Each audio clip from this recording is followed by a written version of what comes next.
များအားလုံးပဲမင်္ဂလာပါရှင်ကျမတို့ up to date channel ကနေအပတ်စဉ်ရိုက်ကူးထုတ်လွှင့်တင်ဆက်ပေးနေကြအစီအစဉ်တစ်ခုဖြစ်တဲ့မင်္ဂလာတရားမင်္ဂလာစကားအစီအစဉ်မှာ online ဓမ္မအမေးဖြေများမှာတော့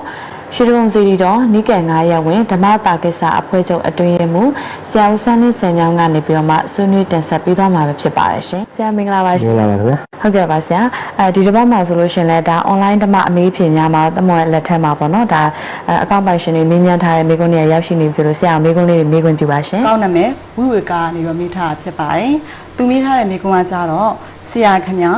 လေးကျမှန်ယောဂီတိုင်းဥဒိယပယဉာဏ်ရောက်တိုင်းမှာနိဗ္ဗာန်ကိုကြုံရပါသလားဆရာမတ်တုကိုလည်းကြုံရပါသလားဆရာမကြုံတဲ့သူရောရှိပါသလားဆရာဆိုပြီးတော့မေးထားတာဖြစ်ပါတယ်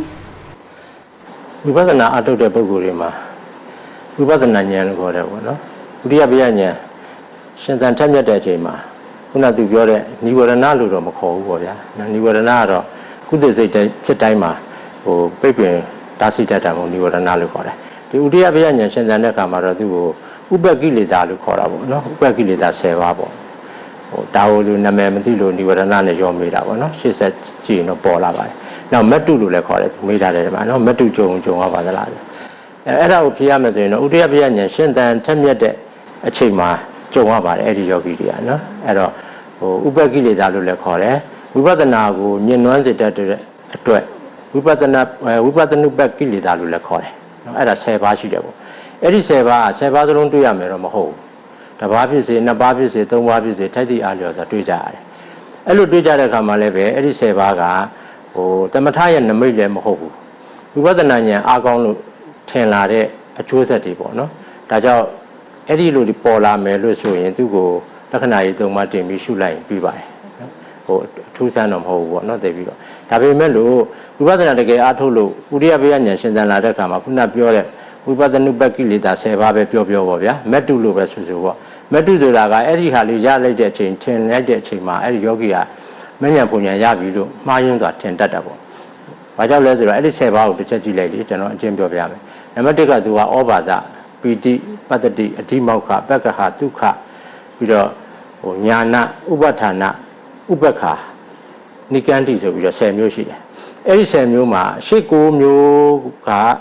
ဝိပဿနာဉာဏ်ရှင်သန်ထက်မြက်တဲ့အကျိုးဆက်ပဲနမိတ်ပေါ့ဗျာဝိပဿနာနမိတ်ပေါ့နောက်ဆုံးဖြစ်တဲ့နိကန္တိဆိုတာကတဏှာခေါ်တာပေါ့တဏှာပေမဲ့အကြီးစားမဟုတ်တဏှာနုလေး9ပါးကိုသူကတာယာမိတဲ့တဏှာလေးအဲ့ဒါအတားလည်းကိလေသာခေါ်တာပေါ့9ပါးကိလေသာမဟုတ်ဘူးသူကဘာကြောင့်သူ့ကိုထင်မြင်ပြီးတော့ဝိပဿနာကိုညှဉ်းနှွမ်းစေလဲလို့ဆိုတော့ပထမဆုံးဩဘာသဆိုတာအလင်းရောင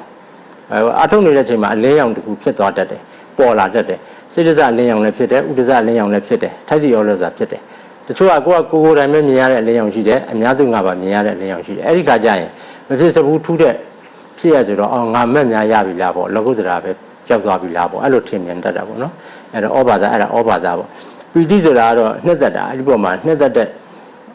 စိတ်တွေဖြစ်ပေါ်လာတာပေါ့နော်စိတ်စေတဲ့စိတ်တွေဖြစ်ပေါ်လာတော့အဲ့တော့ပီတိမှာလည်းပဲပီတိက5မျိုးလောက်ရှိတယ်ဗျအကျယ်တော့မပြောတော့ဟိုခုတ်တကပီတိတော့ဥပေက္ခပီတိတော့ဥပေက္ခပီတိဆိုရင် तू ကခန္ဓာကိုယ်အပေါ်ကြွသွားတယ်မြောက်သွားတယ်နေရာရွေ့သွားတယ်အဲ့လိုတိတောင်ဖြစ်တယ်ဆံရတယ်လို့ဟာမျိုးပေါ့အဲ့တော့ဘာဖြစ်မလဲဒါမဲ့ရလို့ပဲအစရှိတယ်ပြင်ထင်မှတတ်တယ်ပေါ့နော်အဲ့တော့ပထမဦးဆုံးဩဘာသာပီတိပြီးတော့ပတ္တိဆိုတာစိတ်စေတဲ့စိတ်တွေငြိမ်းအေးသွားတယ်အရင်ကတည်းကမငြိမ်းအေးဘူးဒီမှာအရင်ငြိမ်းအေးတယ်အဲ့ဒီချိန်မှာဥဒိယပယဉာဏ်ရှင်းတယ်ပေါ့နော်နောက်ပြီးတော့အဓိမောက္ခဆိုတာဒီနေရာမှာတရားတရားကိုယူရတယ်ယုံကြည်မှုတရားတရားအဲ့ဒါယုံကြည်မှုတရားတရားလည်းပိုရေးတိုးသွားတော့မက်နဲ့ရှင်တဲ့တရားလို့ပါလို့အဲ့လိုထင်မှတ်သွားတာပေါ့နော်နောက်ပက္ခဟဆိုတာကဝရိယကိုပြောတာဝရိယလည်းတခါတည်းရင်ရဆိုမနဲ့အားထုတ်ရတယ်အခုချိန်မှာလစ်ကနေသူကဖြစ်နေတယ်ဆိုတော့ပျော်မွေ့နေတာပေါ့နော်ဒါကိုမက်ထင်တာပေါ့နော်နောက်ပြီးတော့ဒုက္ခဆိုတာကကိုယ်ခန္ဓာကြီးပါငြိမ်းချမ်းသွားတယ်ခုနပိဋိပတ်တိကစိတ်တွေငြိမ်းချမ်းရင်ဒုက္ခခန္ဓာကိုယ်ကလည်းငြိမ်းချမ်းသွားတာပေါ့အဲ့လိုမျိုးခြင်းနဲ့အေးသွားတာပေါ့နော်ရေဦးပေါင်းလောင်သွားတာလောင်းလိုက်တယ်လို့အေးချမ်းသွားတော့ငါမဲ့ရပြီအဲ့လိုမျိုးတွေထင်တတ်တာပေါ့နော်အဲ့ဒီဟာပြီးတဲ့အခါမှာဉာဏ်လည်းအမတန်မှထက်မြက်တယ်ဆိုတာလေအာယုန်တရားပေါ်မှာအထူးအားစိုက်ပြီးတော့ရှုမှတ်ကြရမလို့ပဲနဲ့ပေါ့နော်စာပေမှာတော့ဥပမာပြတာတော့တာလိဓာပေါ့ဗျာတာလိဓာဆိုတော့ထက်မှရအဲ့ဒီတာလိဓာကိုဘူးစီနုနုလေးကိုဖြတ်လိုက်ရင်ပြောစရာမလိုတော့တိကနဲ့တည်တယ်ဉာဏ်လည်းအဲ့လိုအာယုန်ပေါ်မှာကျက်စားနိုင်တယ်ပေါ့အဲ့လိုတွေထူးခြားသွားတယ်ပေါ့နောက်ပြီးတော့ဉာဏ်ပြီးတော့ဥပဋ္ဌာဏဆိုတာတ တတိယလည်းပဲအာယုံပေါ်မှာဆွဲကတ်နေတာပေါ့နော်တတိရန်ကောင်းတယ်ပေါ့ဖြစ်လာတာပေါ့တတိကအဲ့လိုတတိဖြစ်ပြီးတော့ဥပ္ပခါဆိုတာအာယုံတရားပေါ်မှာလစ်လျရှုနိုင်တယ်လစ်လျရှုနိုင်တယ်ဆိုတာတာမန်အဖြစ်လစ်လျမရှုနိုင်ဘူးလေဟိုရောက်ဒီရောက်ပေါ့ဟိုနန္ဒီယာကပဲရောက်မယ်မနစ်သက်တဲ့ဒေါသပฏิကဘ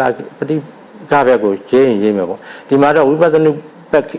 ကိလေသာလို့ဆိုပေမဲ့သူကဝိပဿနာဥပ္ပခါပေါ့ဥပဿနာဥပ္ပခါလို့ခေါ်တာပေါ့ဥပ္ပခါ10ပါးမှာ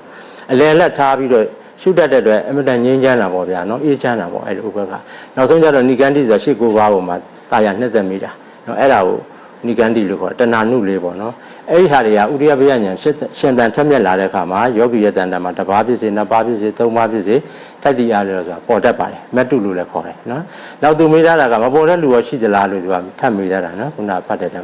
အဲ့တော့မပေါ်တဲ့လူရှိလားဆိုတော့ရှိတယ်မပေါ်တဲ့လူလည်းရှိတဲ့ဆိုဘယ်လိုဟာမျိုးလဲဆိုတော့စာပေမှာ၄ပါးပြတယ်ဗျနံပါတ်1ကတော့ဟိုမဲ့ညာဖုန်ညာရပြီးသောပုဂ္ဂိုလ်မှာအဲ့ဒါတွေမဖြစ်ဘူးနံပါတ်2ကမှားယွင်းစွာကျင့်တဲ့ပုဂ္ဂိုလ်မှာအဲ့ဒီလိုဟာတွေမဖြစ်ဘူးနံပါတ်3ကတော့ကမ္မထမ်းခွင်ကို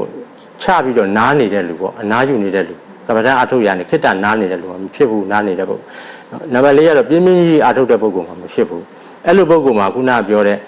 ဝိပဿနာဥပ္ပကိလေသာလို့ခေါ်တဲ့မတ္တုလို့ခေါ်တဲ့ဥပ္ပကိလေသာလို့ခေါ်တဲ့10ပါးသောချင်းရာတွေတခုမှမဖြစ်ဘူးဒါမှဖြစ်တဲ့လူဘာကြောင့်မဖြစ်လဲဆိုတော့နံပါတ်1ကမဉ္ဇဉ်ဖုန်ညာရပြီးတဲ့ပုဂ္ဂိုလ်ဆိုတာသူကပန်းတိုင်ရောက်သွားပြီဝိပဿနာအထုတ်တဲ့ဆိုတာမဉ္ဇဉ်ဖုန်ညာဖြစ်ဖို့လေအရိယာဖြစ်ဖို့ပန်းတိုင်ရောက်ပြီးတဲ့ဟာကဒါတွေမတွေ့တော့ဘူးလေ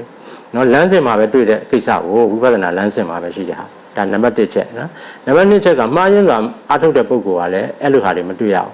ဘာကြောင့်မတွေ့လဲဆိုတော့ तू ကဟို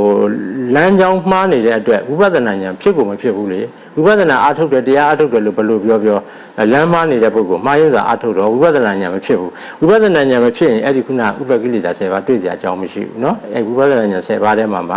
ဟိုဥဒိယဘယဉာဏ်ရင့်တန်မှာတွေ့တာ哦เนาะတတိယအချက်ကကမ္မထမ်းခွင်ချပြီးတော့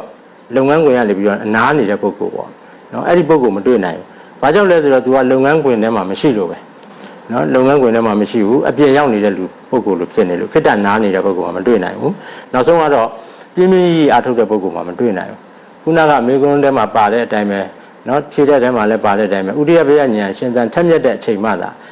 စာနဲ့ပြောရင်တော့အာရထဝိပဿကပေါ့ဝိပဿနာမဟာယောဂီမှသာဒါမျိုးတွေ့တာပြင်းပြင်းကြီးအာထုတ်တဲ့ပုဂ္ဂိုလ်ကတော့ဉာဏ်လည်းမဖြစ်ဘူးတွေ့လည်းမတွေ့နိုင်ဘူးသူ့တရားအာထုတ်တဲ့ပုဂ္ဂိုလ်အနေနဲ့တော့အပြင်မှန်းတွေ့နိုင်မှာပေါ့နော်ဒီ၄မျိုးက